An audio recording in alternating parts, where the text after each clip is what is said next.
Another benefit is that our mind becomes very controlled, and so we're able to control our delusions. So because our mind is uncontrolled, and it wanders and gets distracted and just kind of goes wherever the heck it wants to, really. It feels like this, and we don't actually have very much control over where it goes and what it does. Where it tends to go is to objects of delusion. So we'll tend to begin to focus on, for example, faults in situations or people. This is where our mind naturally goes to. It goes to things that make us deluded. So when we focus on faults in a situation or a person, we develop anger or irritation, frustration, or we develop attachment when we focus a lot on how like happiness-inducing something is going to be. We kind of exaggerate the good qualities of something. It's going to be amazing, or I just have to have it. It will just make my life so much better. This kind of way of thinking. We go to objects of attachment, things that we think are going to make us happy. So with the control of concentration, we can bring our mind back from these objects of delusion and focus it on things which are going to create peace and happiness for us, rather than all the disturbance that comes from the delusions. It's also the cause of inner peace, which is the cause of our happiness. So if we're to be ever happy, we need a peaceful mind. When the mind is unpeaceful, even if our external conditions are very good, we'll be unhappy.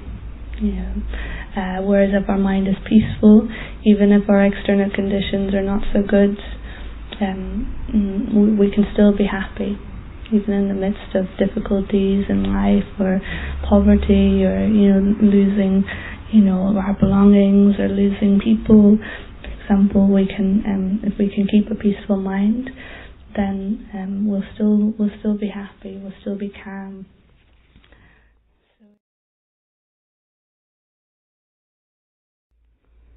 So from concentration comes peace. This is how we create the karma for peace, is through developing this aspect of our mind. It is when our mind is free from the turbulence of distracting conceptions, it becomes calm and smooth. When we're enjoying internal peace and happiness, our craving for external sources of pleasure naturally declines, and it's easy to remain content.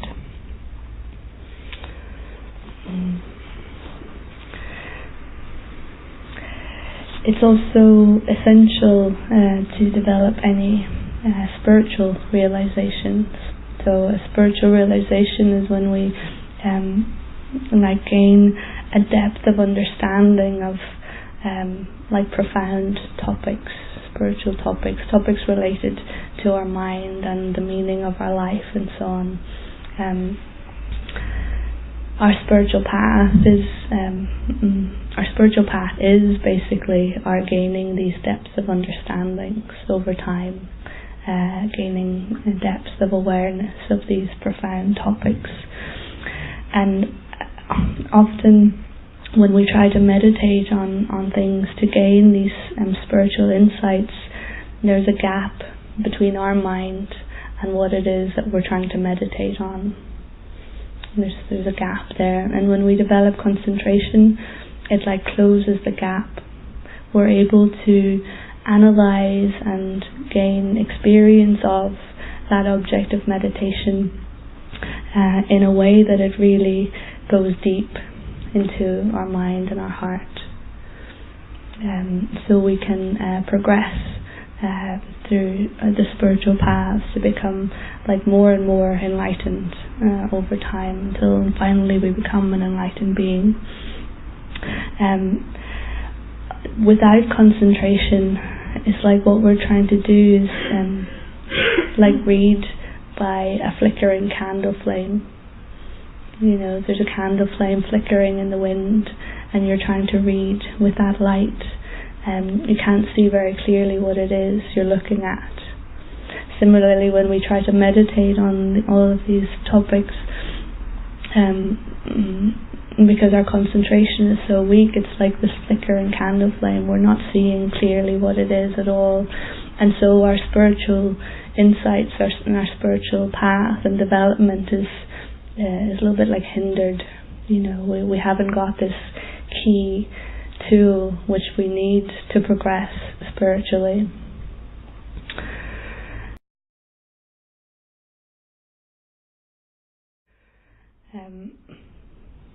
And another key benefit is that it helps us to effectively benefit others. So apparently, when we develop our concentration onto attaining tranquil abiding, we develop clairvoyance.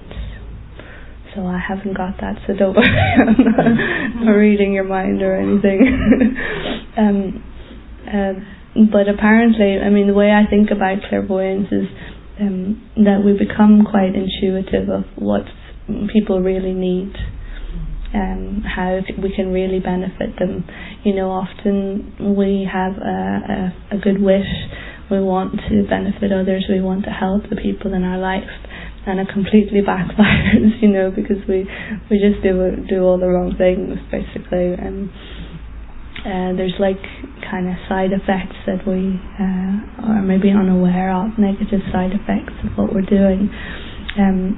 So through our concentration, apparently we develop this type of clairvoyance, which clairvoyance is not something we want just,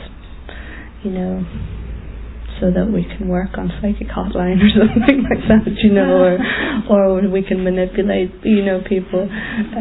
It's not something you want just in itself. It actually would be a real pain, I think, if you didn't have the right motivation, knowing what other people think and everything. You'd know what they thought of you.